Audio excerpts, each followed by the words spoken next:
In 1998, Contra Costa County submitted its DNA evidence to Orange County. It was now the late 90s. For 2 decades, police in Southern California had been confounded by another crime wave.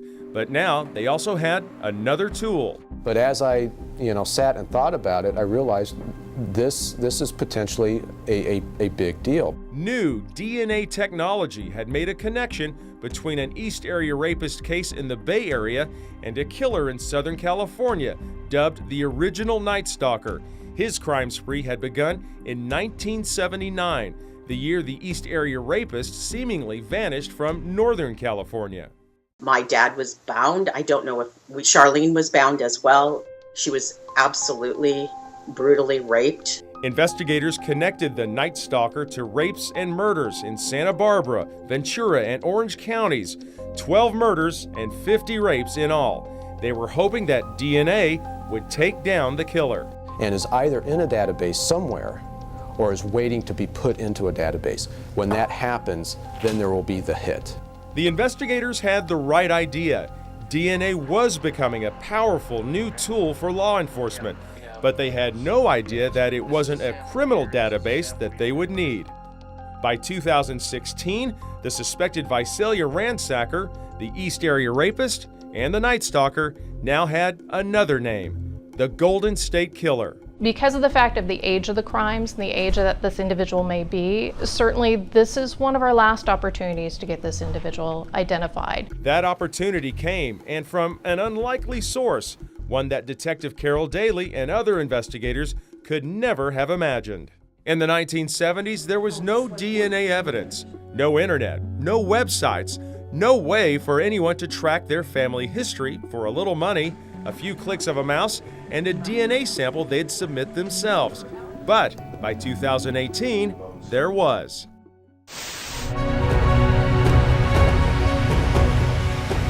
Know how your DNA connects you to the world.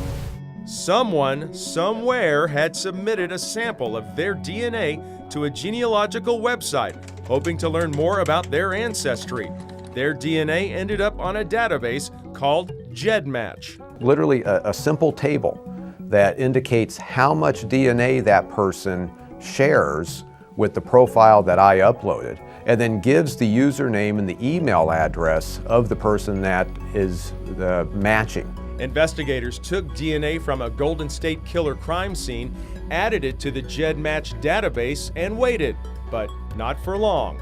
They didn't find their suspect, at least not directly, but they did find a close relative.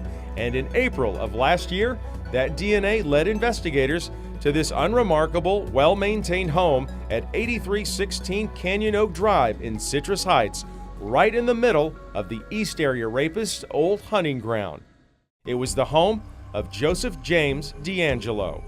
From Visalia to Sacramento to the Bay Area to Southern California and then back here to Sacramento County, prosecutors were convinced their manhunt was almost over. We were looking for a needle in a haystack, but we also all knew that the needle was there. As detectives closed in, they followed D'Angelo to this Hobby Lobby store nearby, swabbed a door handle of his car while he shopped inside. Detectives came away with DNA they say nearly matches DNA left at a crime scene 4 decades ago. He had 20 out of 21 that matched perfectly. But prosecutors wanted a totally perfect match. 5 days later, detectives combed through D'Angelo's trash and came away with a tissue that showed a perfect match. Now you're not dealing with having to interpret a mixture. You're saying this is the same guy as that guy. The Golden State Killer, who left his DNA in multiple cases back in the 1970s and 1980s, is Joseph D'Angelo.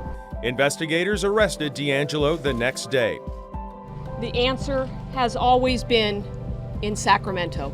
Meantime, for prosecutors, the pieces were coming together in other ways. In the early 1970s, during the time of the Visalia ransacker, D'Angelo worked as a police officer in Exeter, a small community just east of Visalia. During the time of the East Area Rapist, he was with the nearby Auburn Police Department. Prosecutors from Northern and Southern California say he is the man who terrorized communities from one end of California to the other for decades. He's been called the East Area Rapist. He's been called the Visalia Ransacker, the original Night Stalker, and the Golden State Killer. Today, it's our pleasure to call him defendant.